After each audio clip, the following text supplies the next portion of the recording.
Stress can be defined as a state of a mental or emotional strain or tension resulting from adverse or very demanding circumstances. And as a result, the body really. In terms of the nervous system, if you have a balanced nervous system, you have high energy and you're more mentally alert, you don't get sick often, you're vibrant. In terms of an unbalanced nervous system, you're more depressed and you lack motivation to do things, you're irritable, you generally have a low energy. For an unstable nervous system, you suffer from migraines and headaches, panic attacks, PMS, sometimes bedwetting. Over-aroused nervous system, you always have cold hands and feet, tight muscles, you grind your teeth, you suffer from irritable bowel, high blood pressure, and you age faster. And lastly, exhausted nervous system, you suffer from cancer, diabetes, ALS, fibromyalgia, Epstein-Barr syndrome, multiple sclerosis. In terms of the hormonal effects of stress, when you find yourself in a stressful situation, a stress hormone called cortisol is shot throughout your bloodstream, and in turn, this stress hormone has the ability to affect all your other major important hormones. For example, the growth hormone, it'll stop your ability to grow. And another hormone, for example, would be prolactin. And prolactin is a hormone that stimulates milk after childbirth. So that's very important. But in terms of the stress hormone, it does have a major effect on your hormones. The fight or flight response can be defined as a mechanism in the body that enables humans and animals to mobilize a lot of energy in order to cope with threats of survival.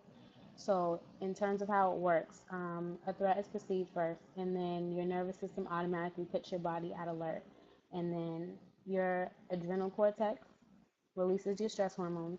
Your heart starts to beat faster, more rapidly, and in turn, your breathing starts to beat and, become more rapid. And your thyroid glands automatically stimulate your metabolism. And in turn, your larger muscles automatically receive more oxygenated blood. So the fight or flight response is an automatic response that the body goes through. In terms of how stress affects the heart, high levels of the stress hormone cortisol actually increase your heart rate as well as your blood pressure, and this also causes for humans cholesterol to rise. So unfortunately, this raises one's risk to experience a heart attack or stroke. But also, you can also suffer from chronic stress, which is basically like long-term exposure to stress. And chronic stress actually disrupts nearly every system. My definition of optimism would be to have positive beliefs, and my definition of self-efficacy is your belief that you can succeed in specific situations. For example, if you're going through a challenging time, just believing that you can get through it. For example, myself going through College for America, having a job now compared to where I was before I got through a stressful situation. Hardiness means to have physical and why it is important to manage stress. Well, for one thing, reducing stress in your everyday life is vital for maintaining a healthy, just overall healthy life. And this is because, ultimately, managing stress can improve your mood. It can boost your immune system. It can promote a longer life. And it just ultimately allows you to be more productive.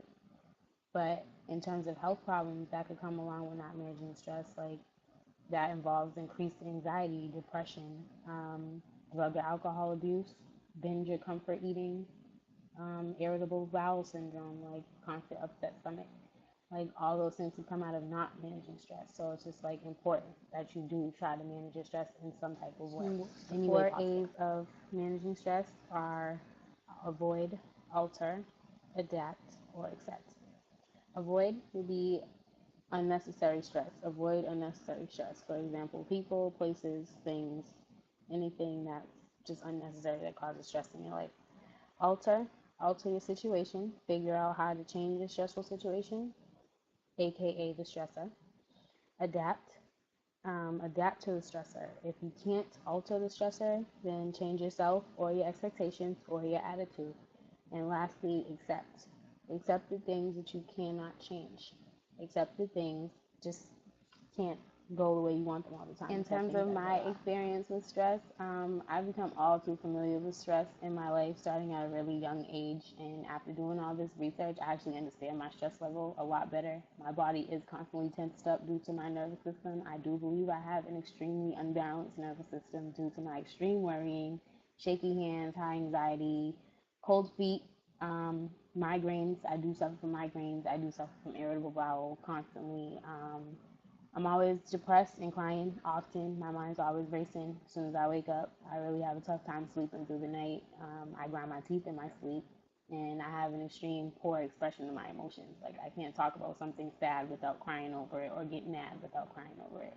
I cry about everything, and I'm extremely emotional, but it's just crazy to me that I actually got to understand this. And also, I do smoke to cope with my life on a regular basis. So, like, a lot of what I read about, like, doing this research is actually true. Like, I actually believe a lot of this stuff.